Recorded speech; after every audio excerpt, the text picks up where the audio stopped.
അയാളുടെ ജയിലിൽ ഉണ്ടായിരുന്ന കൂട്ടുപ്രതികളെയും കൂട്ടുപിടിച്ചിട്ട് ഈ പോലീസ് സംഘം ഒരു കള്ളക്കഥ മെനഞ്ഞെടുക്കുകയാണ് ചെയ്തത്. എന്നിട്ട് ഈ പോലീസ് സംഘം ചില മാധ്യമങ്ങളെയും അവർക്ക് ഒത്താശ ചെയ്തു കൊടുക്കുന്ന ചില മാധ്യമ പ്രവർത്തകരെയും കൂട്ടുപിടിച്ച് ഈ കള്ളക്കഥ സാമൂഹ്യ മാധ്യമങ്ങളിലൂടെ പ്രചരിപ്പിക്കുകയും ചെയ്തു. അസിസ്റ്റന്റ് ഡയറക്ടറായി സിനിമയിലെത്തിയ അയാൾ കൊച്ചുവേഷങ്ങളിലൂടെ പതുക്കെ വളർന്നു. അറിയപ്പെടുന്ന നടനായി. സൂപ്പർ താരമെന്ന് ഒരിക്കലും വിശേഷിപ്പിക്കപ്പെടാത്ത ജനപ്രിയ നായകൻ എന്ന ലേബലിൽ സൂപ്പർ താരമായി.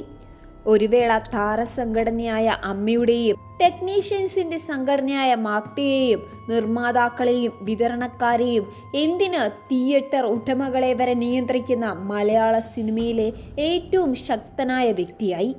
മോളിവുഡിൽ ആര് വാഴും ആര് വീഴും എന്ന് തീരുമാനിക്കുന്നത് ഈ ഗോപാലകൃഷ്ണനായി മാറി. അങ്ങനെ പ്രശസ്തിയുടെ കൊടുമുടിയിൽ നിൽക്കുമ്പോഴാണ് 2017 ഫെബ്രുവരി 17 നടി ആക്രമിക്കപ്പെട്ട സംഭവം ഉണ്ടാകുന്നത്. ഇതിൽ ആദ്യത്തെ 3 മാസം ദിലീപ് നേരിട്ട് ചിത്രത്തിലുണ്ടായിരുന്നില്ല. പക്ഷേ പിന്നീട് കഥ മാറി. നായകൻ വില്ലനായി. നടിയെ ആക്രമിച്ച കേസിൽ ജനപ്രിയ നായകൻ അകത്തായി. തുടർന്നുള്ള വർഷങ്ങൾ ദിലീപിന് പരീക്ഷണങ്ങളുടേതായിരുന്നു. കോടിക്കണക്കിന് രൂപയാണ് അയാൾ കേസിനു വേണ്ടി ചിലവാക്കേണ്ടി വന്നത്. സിനിമകളാവട്ടെ ഒന്നൊന്നായി പൊളിഞ്ഞ് ഈ 58-ാം വയസ്സിൽ ഗോപാലകൃഷ്ണൻ ഫീൽഡ് ഔട്ടിന്റെ വക്കിലാണ്. ഇപ്പോൾ നടിയെ ആക്രമിച്ച കേസിൽ കോടതി കുറ്റവിമുക്തനാക്കുമ്പോൾ അയാൾക്ക് ഇനിയൊരു തിരിച്ചുവരവുണ്ടോ എന്ന കാര്യം സംശയമാണ്. തീർത്തും അസാധാരണമാണ് ആ ഗോപാല ലീലകൾ. ആലുവയ്ക്കടുത്ത് എടവൻകാട് എന്ന സ്ഥലത്ത് പത്മനാഭൻ പിള്ളയുടെയും സരോജത്തിന്റെയും മകനായി 1967 ഒക്ടോബർ 27 ഗോപാലകൃഷ്ണന്റെ ജനനം. ചെറുപ്പം മുതലേ കലയോടും അനുകരണത്തോടും എല്ലാം വലിയ താല്പര്യമായിരുന്നു. രാഷ്ട്രീയ സാംസ്കാരിക നിരീക്ഷകൻ അഡ്വക്കേറ്റ് ജയശങ്കർ ഈയിടെ ഒരു അഭിമുഖത്തിൽ തന്റെ അയൽവാസിയും ബന്ധുവുമാണ് ദിലീപെന്ന് വെളിപ്പെടുത്തിയിരുന്നു. കണ്ടാൽ അങ്ങനെ തോന്നില്ലെങ്കിലും തനിക്ക് ദിലീപിനേക്കാൾ 4-5 വയസ്സിന്റെ പ്രായക്കൂടുതലേ ഉള്ളൂവെന്നും ജയശങ്കർ പറയുന്നു. ഒരു കാലത്ത് നല്ല സാമ്പത്തിക ശേഷിയുള്ള പ്രമാണികളായ കുടുംബമായിരുന്നു ഇവർ. പിന്നീട് ശോഷിച്ചു പോകുകയായിരുന്നു.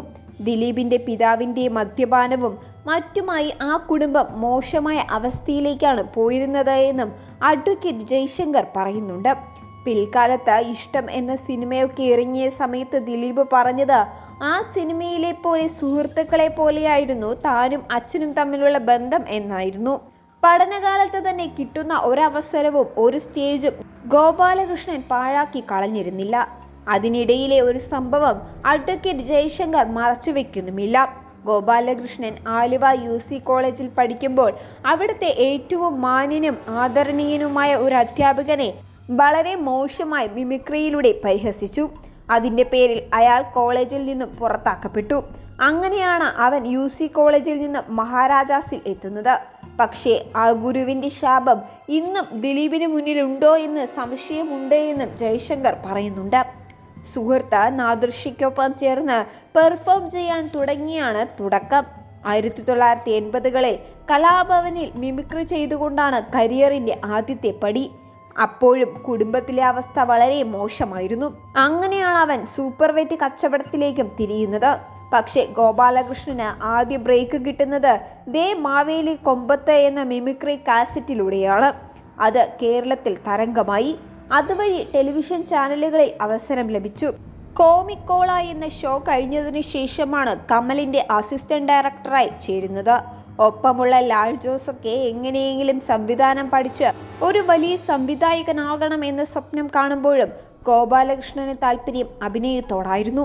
അസിസ്റ്റന്റ് ഡയറക്ടറായി പ്രവർത്തിക്കുമ്പോൾ തന്നെ കമലിൻ്റെ എന്നോടിഷ്ടം കൂടാമോ എന്ന സിനിമയിൽ എല്ലാ സപ്പോർട്ടിംഗ് റോളും ചെയ്തിരുന്നു. അതായിരുന്നു തുടക്കം. ഇയാൾ ഒരു നല്ല നടനാണ് എന്ന് പറഞ്ഞ് പല സംവിധായകരോടും ഗോപാലകൃഷ്ണനെ കമൽ തന്നെ സജസ്റ്റ് ചെയ്തിരുന്നു. പിന്നീട് പൂക്കാലം വരവായി എന്ന ചിത്രം. ഈ ചിത്രത്തിലാണ് കാവ്യ മാധവൻ ആദ്യമായി ബാലനടിയായി അഭിനയിക്കുന്നതും. അന്ന് അങ്കിളെ എന്നായിരുന്നു കാവ്യ ദിലീപിനെ വിളിച്ചിരുന്നത്. അവർ തമ്മിൽ 18 വയസ്സിൻ്റെ പ്രായവ്യത്യാസമുണ്ട്. 1-2 സിനിമകളിൽ ചെറിയ റോളുകൾ ചെയ്തതിനു ശേഷം ഗോപാലകൃഷ്ണന് സുനിൽ കാരന്തൂർ സംവിധാനം ചെയ്ത മാനത്തെ കൊട്ടാരം എന്ന ചിത്രത്തിൽ അവസരം ലഭിച്ചു. ആ സിനിമ ഹിറ്റായി. അതിലെ കഥാപാത്രത്തിന്റെ പേര് നടൻ സ്വീകരിച്ചു. അങ്ങനെ ഗോപാലകൃഷ്ണൻ ദിലീപായി. ദിലീപിൽ നിന്നും ജനപ്രിയ നായകനിലേക്കുള്ള യാത്രയ്ക്ക് പിന്നെയും ഒരുപാട് ദൂരമുണ്ടായിരുന്നു. സൈന്യം, പിടക്കോഴി കൂകുന്ന നൂറ്റാണ്ട്, സിന്ദൂരരേഖ തുടങ്ങിയ ചിത്രങ്ങളിൽ ചെറിയ വേഷങ്ങളിൽ അഭിനേതാവായി എത്തിയ ദിലീപ് തുടർന്ന് മിമിക്രിയിൽ സജീവമായി. ഏഴരക്കൂട്ടത്തിൽ നായകന്മാരിൽ ഒരാളായി.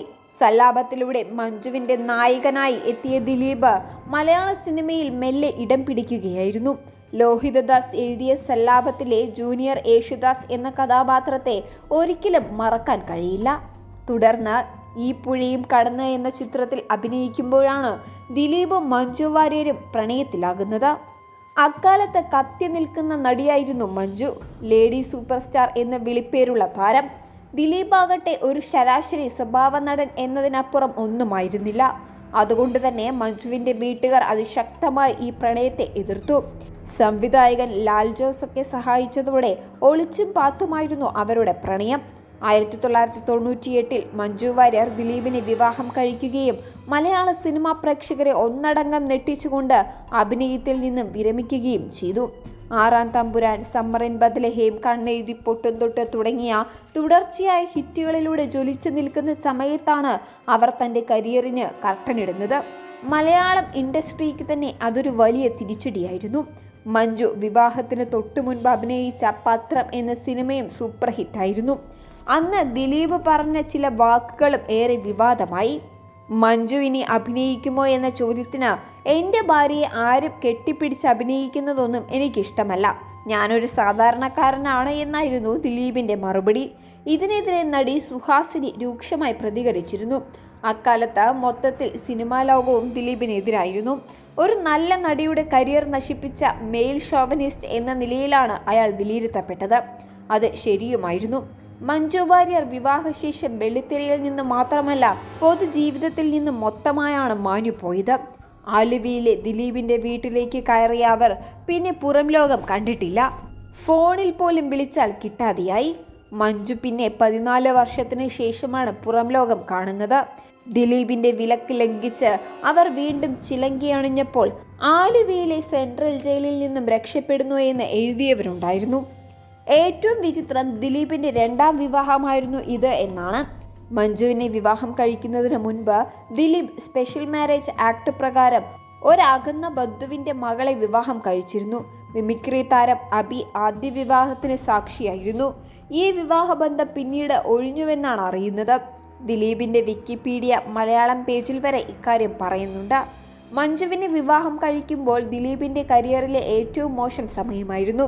എല്ലാ വർഷത്തെയും മലയാള സിനിമയുടെ ബോക്സ് ഓഫീസ് ഫ്ലാഷ് ബാക്ക് എഴുതുന്ന വെള്ളി നക്ഷത്രം എന്ന സിനിമാ വാരിക പരിഹസിച്ചത് ദിലീപിന്റെ ആ വർഷത്തെ സമ്പാദ്യം മഞ്ജു വാര്യർ മാത്രമാണ് എന്നായിരുന്നു. പഞ്ചാബി ഹൗസ് മാത്രമായിരുന്നു അതിനു മുൻപ് ഹിറ്റായ ഒരു ദിലീപ് ചിത്രം. ഹരിശ്രീ അശോകൻ ദിലീപ് കോംബോ ഈ ചിത്രത്തിലൂടെ പ്രേക്ഷകർക്ക് പ്രിയപ്പെട്ടതായി.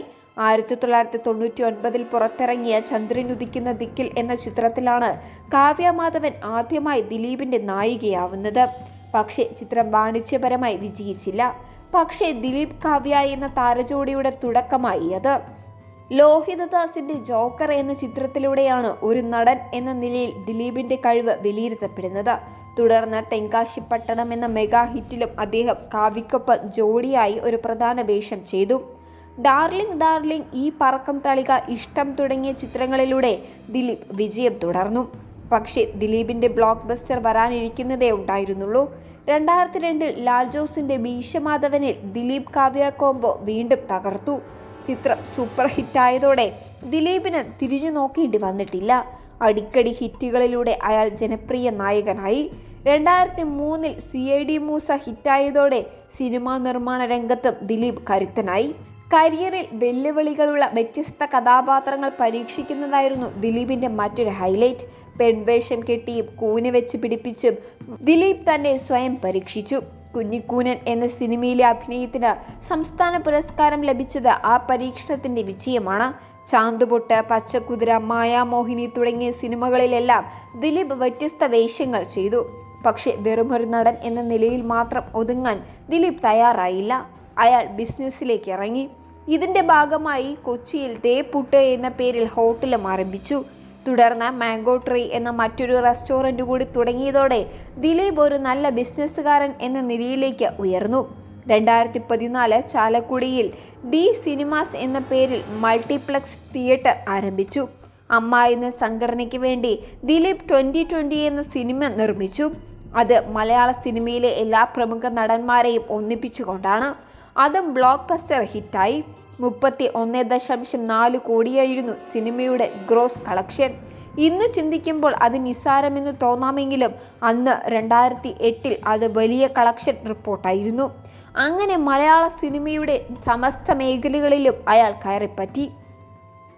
സ്വയം വളരുന്നതിനൊപ്പം ദിലീപ് പലരെയും സഹായിച്ചിട്ടുമുണ്ട്. അച്ഛൻ്റെ പേരിൽ നടത്തുന്ന ചാരിറ്റബിൾ ട്രസ്റ്റിൻ്റെ പേരിൽ ദിലീപിൻ്റെ കൈസഹായം സഹപ്രവർത്തകരിലേക്കും സാധാരണക്കാരിലേക്കും നീണ്ടു. പല പുതുമുഖ നടീനടന്മാർക്കും സംവിധായകർക്കും തൻ്റെ സിനിമകളിലൂടെ ദിലീപ് അവസരം നൽകി. മഞ്ജുവും കാവ്യയും നവ്യയും അടക്കം മലയാള സിനിമയിൽ പലരുടെയും ആദ്യ നായകൻ ദിലീപാണ്. 11ഓളം സിനിമകൾ ദിലീപ് നിർമ്മിച്ചു. മലർവാടി ആർട്സ് ക്ലബ് അടക്കം പല സിനിമകളിലും അതിൽപ്പെടുന്നുണ്ട്. നിവിൻ പോളി, അജു വർഗീസ് പോലുള്ളവർക്കും അവസരം കൊടുത്തത് ദിലീപാണെന്ന് സാരം. തുടക്കകാലത്ത് ദിലീപിന് ഒരുപാട് ചിത്രങ്ങളിൽ അഭിനയിപ്പിച്ച് കൈപിടിച്ചുയർത്തിയ സംവിധായകനായിരുന്നു വിനയൻ. പക്ഷേ UC കോളേജിൽ സ്വന്തം ഗുരുവിനെ അപമാനിച്ച പാരമ്പര്യമുള്ള ദിലീപിന് സിനിമാ ഗുരു വിനയനെ ഒതുക്കാൻ അധികം സമയം വേണ്ടി വന്നില്ല. തുളസീദാസ് എന്ന സംവിധായകന്റെ പടത്തിൽ അഭിനയിക്കാൻ അഡ്വാൻസ് വാങ്ങി ഡേറ്റ് കൊടുക്കാത്തതിൻ്റെ പേരിലാണ് അന്നത്തെ മാഗ്ഡ പ്രൊഡക്ഷൻസിൻ്റെ പ്രസിഡന്റായിരുന്ന വിജയൻ ദിലീപിനോട് ഉടക്കിയത്. തുളസീദാസ് എന്ന സീനിയർ സംവിധായകനെ കാലിൽ മേൽ കാൽ വെച്ചിരുന്ന ഒരു കസേര പോലും കൊടുക്കാതെ ദിലീപ് അപമാനിച്ചുവെന്നും വാർത്ത വന്നു. തുളസീദാസിനൊപ്പം നിന്നതിന് ദിലീപ് ചെയ്തത് വിനയന്റെ മാഗ്ഡ സംഘടന പിളർത്തുകയായിരുന്നു. പിന്നീട് ലിബർട്ടി ബഷീറിനോട് വിടക്കിയപ്പോൾ തിയേറ്ററുകാരുടെ സംഘടനയും ദിലീപ് കൈപ്പത്തിയിൽ ഒതുക്കി. നടൻ തിലകൻ ദിലീപിനെ കുറിച്ച് പറഞ്ഞ വാചകങ്ങളെല്ലാം കേരളം ഏറെ ചർച്ച ചെയ്തതാണ്. തിലകനെ ഒതുക്കി മൂലക്കിരുത്തുന്നതിൽ ജനപ്രിയ നായകനുള്ള പങ്ക് വലുതായിരുന്നു. അതുമാത്രമല്ല, വലിയ തരത്തിലുള്ള ഗുണ്ടാപ്പടയെയും ദിലീപ് വളർത്തി വലുതാക്കിയെന്ന് ആരോപണമുയർന്നു. പൃഥ്വിരാജ്, കുഞ്ചാക്കോ ബോബൻ തുടങ്ങിയവരുടെ ചിത്രങ്ങൾ റിലീസ് ചെയ്യുന്ന ദിവസം തിയേറ്ററിൽ ആളെ നിർത്തി കൂവിക്കുക, എന്നിട്ട് ഫസ്റ്റ് ഷോയ്ക്ക് തന്നെ കൂവലാണ് എന്ന് സിനിമാ വാരികകളിൽ വാർത്ത കൊടുപ്പിക്കുക, ഇങ്ങനെ പല കലാപരിപാടികളും ദിലീപിന്റെ പേരിൽ പുറത്തു വന്നു. സാക്ഷാൽ മോഹൻലാലിന്റെ ഒരു സിനിമയ്ക്കെതിരെ പോലും ഇങ്ങനെ കൂവി തോൽപ്പിക്കാൻ ശ്രമിച്ചുവെന്ന് ആരോപണമുയർന്നു. സിനിമയിൽ തനിക്ക് വേണ്ടി ഒരു അധോലോകം അയാൾ പതുക്കെ കെട്ടിപ്പടുത്തു. അപ്പോഴേക്കും നടി മഞ്ജു വാര്യരുമായി ദിലീപ് പിരിയുകയും ചെയ്തു. മഞ്ജു ദിലീപേട്ടന് എല്ലാ നന്മകളും വരട്ടെ എന്ന് ആശംസിച്ച് കണ്ണീരോടെ പിരിഞ്ഞു. അവർ ഒരു കാര്യവും പുറത്തു പറഞ്ഞിരുന്നില്ല. പക്ഷെ നടി കാവ്യ മാധവനുമായുള്ള ബന്ധം തന്നെയാണ് അതെന്ന് എല്ലാവർക്കും അറിയാമായിരുന്നു. കാവ്യയുടെ വിവാഹം നടക്കുമ്പോൾ അങ്ങോട്ട് പോകാതെ ദിലീപ് കൊച്ചിയിലെ ഹോട്ടൽ മുറിയിൽ മദ്യപിച്ച് കരഞ്ഞിരിക്കുകയായിരുന്നുവെന്ന് പല്ലിശ്ശേരിയെ പോലെയുള്ള സിനിമാ പത്രപ്രവർത്തകർ പിന്നീട് എഴുതിയിട്ടുണ്ട്.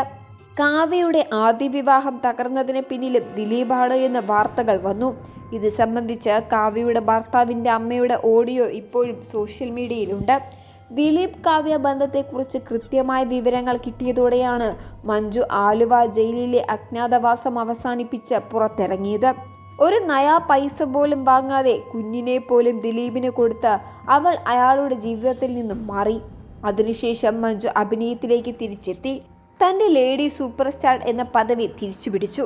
പക്ഷേ ആ സമയത്തും മഞ്ജുവിനെ തകർക്കാൻ ദിലീപ് നിരന്തരം പാരവെച്ചുവെന്നതും പരസ്യമായ രഹസ്യമാണ്.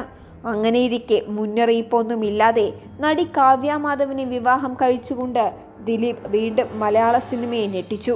താൻ മൂലം അപമാനിക്കപ്പെട്ട സ്ത്രീക്ക് സംരക്ഷണം കൊടുക്കുക എന്ന ഇരവാദമാണ് ദിലീപ് അപ്പോൾ ഉയർത്തിയത്. വല്ലാത്ത കുറുക്കൻ ബുദ്ധി തന്നെ.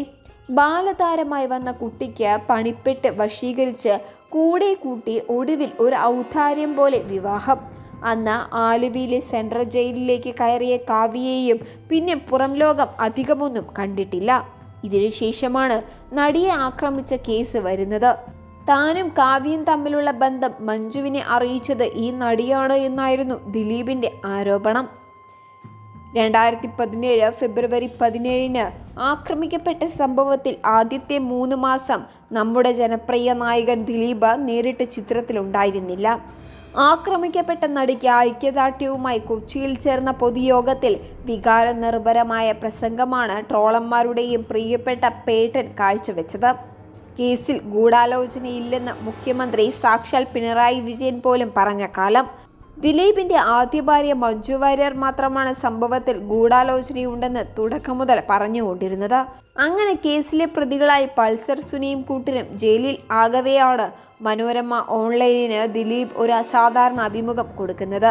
തനിക്കെതിരെ ശക്തമായ നിലപാടെടുത്ത മാധ്യമപ്രവർത്തകരെ പേരെടുത്ത് പറഞ്ഞ് ആക്ഷേപിച്ചായിരുന്നു അന്ന് ആ ഒരു അഭിമുഖം നടന്നിരുന്നത്. പെയ്ഡ് ന്യൂസ് എന്ന് വിളിക്കാവുന്ന രീതിയിലുള്ള ഒരു അഭിമുഖം. പക്ഷേ ദിവസങ്ങൾക്കുള്ളിൽ കളി മാറി. പൾസർ സുനി ജയിലിൽ നിന്നും സഹതടവുകാരോട് പറഞ്ഞ കാര്യങ്ങളും ജയിലിൽ വെച്ച് ദിലീപിനെ വിളിച്ചതുമെല്ലാം വാർത്തയായി. എല്ലാം അവസാനിച്ചു എന്ന് തോന്നുന്നിടത്ത് നിന്നും ദിലീപേട്ടൻ അകത്തായി. ലോക ചരിത്രത്തിലെ തന്നെ അപൂർവങ്ങളിൽ അപൂർവമായിരുന്ന കൊട്ടേഷൻ ബലാത്സംഗത്തിന്റെ വാർത്തകൾ കേട്ട് കേരളം ഞെട്ടിത്തരിച്ചു. പിന്നെ കണ്ടത് 55 ദിവസം ജയിലിൽ കിടന്ന താടി നീട്ടി വളർത്തി ആകെ അവശനായ ദിലീപിനെയാണ്. ഒരു ഘട്ടത്തിൽ കാവ്യ മാധവനും കേസിൽ അകത്താകുമെന്ന് വാർത്തകൾ വന്നതോടെ ആദ്യത്തെ ആത്മവിശ്വാസമൊന്നുമില്ലാതെ വിതുമ്പിക്കരയുന്ന ദിലീപിനെയാണ് ലോകം കണ്ടത്. അതിനിടെ രാമലീല എന്ന ദിലീപിന്റെ ചിത്രം ഹിറ്റായി. ജാമ്യവും കിട്ടി. പിന്നെ അങ്ങോട്ട് കേസ് അട്ടിമറിക്കാനുള്ള ശ്രമങ്ങളായിരുന്നു. റിമി ടോമിയും സിദ്ദിഖും ബിന്ദു പണിക്കരുമൊക്കെ അടങ്ങുന്ന 28 സാക്ഷികളാണ് വിചാരണ വേളയിൽ കൂറുമാറിയത്. വിചാരണ കോടതി മാറ്റണമെന്ന പ്രോസിക്യൂഷന്റെ ആവശ്യവും തള്ളപ്പെട്ടു. ജഡ്ജി തങ്ങൾക്കെതിരാണെന്ന് പറഞ്ഞ് 2 പ്രോസിക്യൂട്ടർമാർ രാജിവെച്ചു. അപ്പുറത്ത് ഏത് കേസും ജയിക്കാൻ കഴിയുന്ന സാക്ഷാൽ രാമൻ പിള്ളയാണ്. സൂചി പഴുതുണ്ടെങ്കിൽ അദ്ദേഹം ദിലീപിനെ രക്ഷിച്ചെടുക്കുമെന്ന് ഉറപ്പാണ്. ഇതോടെ കേസ് ആവിയാവുമെന്ന് പല മാധ്യമങ്ങളും എഴുതി. ഇതോടെ ജനപ്രിയ നായകനും ഫുൾ ചാർജായി. അദ്ദേഹം പൊതുവേദികളിൽ പ്രത്യക്ഷപ്പെട്ട് നീതിക്ക് വേണ്ടിയുള്ള വലിയ പോരാട്ടത്തിലാണ് താനെന്ന് വാചകം അടിച്ചു. അപ്പോഴിതാ രണ്ടാമത്തെ ട്വിസ്റ്റ്. ബാലചന്ദ്രകുമാർ എന്ന സംവിധായകൻ തന്നെ ദിലീപ് അപായപ്പെടുത്തുമെന്ന് പറഞ്ഞ് ഒരുപാട് ഓഡിയോകളുമായി രംഗത്തു വന്നു. കേരളം വീണ്ടും ഞെട്ടിയ ദിവസങ്ങൾ. ആലുവയിലെ വീട്ടിൽ വെച്ച് തൻ്റെ മുന്നിൽ വെച്ചാണ് ഇരയെ ആക്രമിച്ച വീഡിയോ ദിലീപ് പ്ലേ ചെയ്തത് എന്നും അന്വേഷണ ഉദ്യോഗസ്ഥരെ കൊല്ലാൻ പ്ലാനിട്ടതുമെന്നുപോലുള്ള ബാലചന്ദ്രകുമാറിൻ്റെ വെളിപ്പെടുത്തൽ അമ്പരപ്പിക്കുന്നതായിരുന്നു. മലയാള സിനിമയിൽ സെക്സ് റാക്കറ്റ് ഉണ്ടെന്നത് തൊട്ട് ദിലീപിൻ്റെ നേതൃത്വത്തിൽ വലിയൊരു ഗുണ്ട അധോലോക സംഘം പ്രവർത്തിക്കുന്നുണ്ടെന്ന് വരെ ബാലചന്ദ്രകുമാറിൻ്റെ വെളിപ്പെടുത്തലിൽ വ്യക്തമാകുന്നു. ഇതും കേരളം ഞെട്ടലോടെയാണ് ചർച്ച ചെയ്തത്. ഒരു സിനിമയുമായി ബന്ധപ്പെട്ട ചർച്ചയ്ക്കായി ദിലീപിൻ്റെ വീട്ടിലെത്തിയപ്പോൾ പൾസർ സുനിയെ ബാലചന്ദ്രകുമാർ അവിടെ വെച്ച് കണ്ടിരുന്നു. ഇത് പുറത്ത് പറയാതിരിക്കാൻ വേണ്ടി ദിലീപ് എന്നെ ഒപ്പം കൂട്ടുകയായിരുന്നു. അന്ന് താൻ ഇക്കാര്യം പറഞ്ഞിരുന്നുവെങ്കിൽ ദിലീപിന് ജാമ്യം തന്നെ കിട്ടുമായിരുന്നില്ല എന്നും അദ്ദേഹം പറയുന്നു. ദിലീപിൻ്റെ ആലുവയിലെ വീട്ടിൽ വെച്ച് താൻ സാക്ഷിയായത് ഞെട്ടിക്കുന്ന രംഗങ്ങൾക്കാണ് എന്നാണ് ബാലചന്ദ്രകുമാർ സാക്ഷ്യപ്പെടുത്തുന്നത്.